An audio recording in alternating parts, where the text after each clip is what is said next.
अगर तुम हमेशा भीड़ के साथ चलोगे तो कभी आसमान के ऊपर नहीं पहुंचोगे, क्योंकि आसमान की सबसे ऊंची उड़ान हमेशा अकेले भरनी पड़ती है।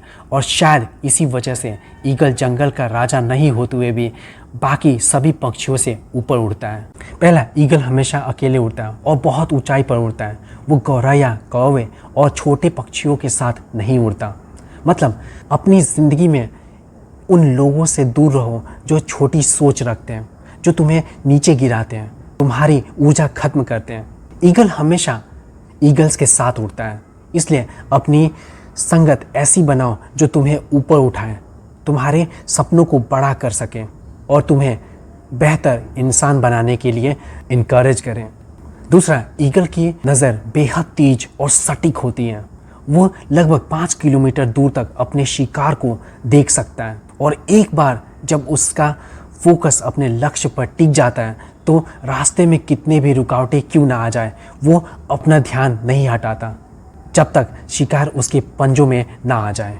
मतलब जिंदगी में अपना एक विजन रखो, एक ऐसा लक्ष्य जो तुम्हें अंदर से जगा दे और फिर उस पर इतना फोकस करो कि रास्ते की परेशानियां, लोगों की बातें और असफलताएं तुम्हें डिस्टर्ब ना कर सके।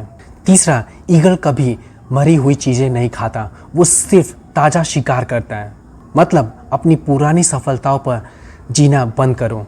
हर दिन नई लड़ाई लड़ो, नई चीज़ें सीखो, नए लक्ष्य हासिल करने की कोशिश करो। तुम्हारा अतीत चाहे कितना भी शानदार क्यों ना रहा हो, वो अब बीत चुका है। अतीत को वही छोड़ दो जहाँ उसका स्थान है, अतीत में। चौथा, ईगल तूफानों से डरता नहीं बल्कि उन्हें पसंद करता है। जब बादल घिरते हैं और तूफान आता है तो ईगल घबराता नहीं बल्कि उत्साहित हो जाता है। वो तूफानों की हवाओं का इस्तेमाल खुद को और ऊंचा उठाने के लिए करता है।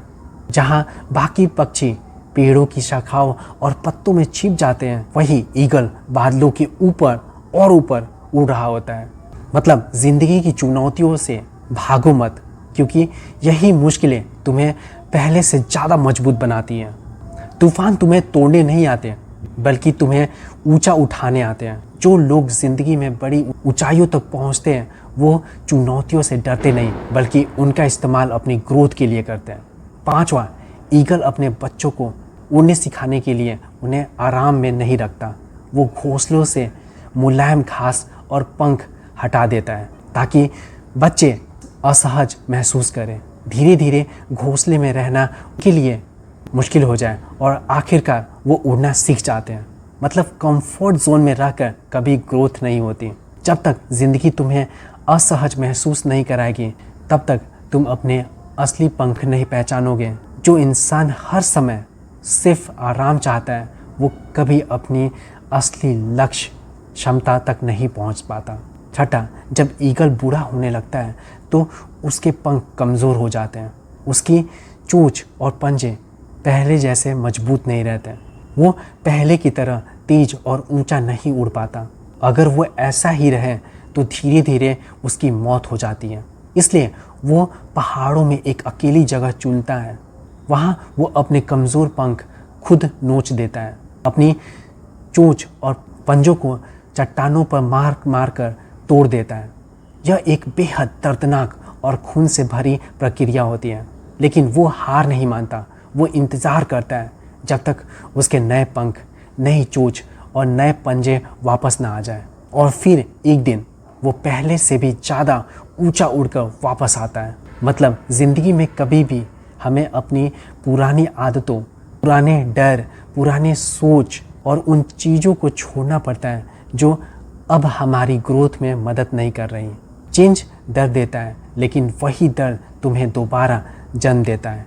इसलिए कभी हार मत मानो, क्योंकि हर मुश्किल के बाद तुम्हारे अंदर एक नया और ज़्यादा ताकतवर इंसान जन्म लेता है।